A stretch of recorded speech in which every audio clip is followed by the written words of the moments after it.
Paano pag umulan, di pa siya nakakalipad?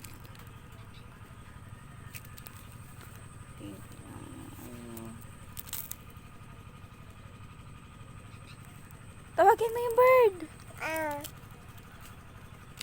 Ayun na yung mami niya. Ayun na yung mami niya. Ayun mami bird. Ayun na yung mami bird niya. Pupuntahan niya yung baby bird. Oh, ayun yung mami bird. Pupuntahan niya yung baby bird niya. Hi! Say hi ka sa mami bird.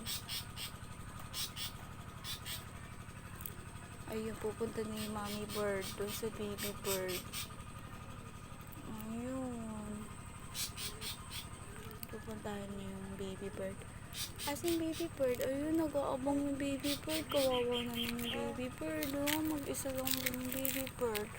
Tapos di pa nakakalipod yung baby bird. Oo, puntahan natin. Baka hindi lapitan ng mommy bird.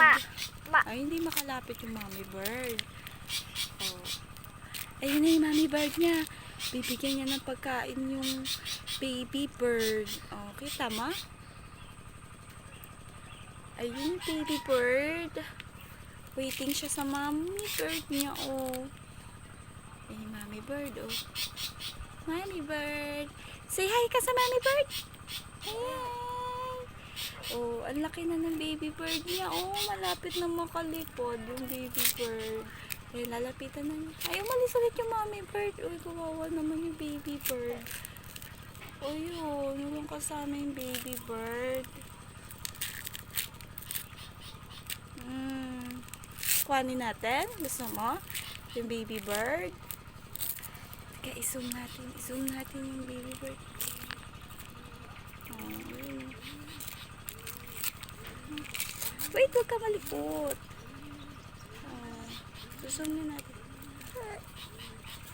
Ay, zoom na natin. Din natin makita yung baby bird eh. Ayun o. Ayun. Ayun na yung mommy bird. Asan yung mommy bird? Baby bird.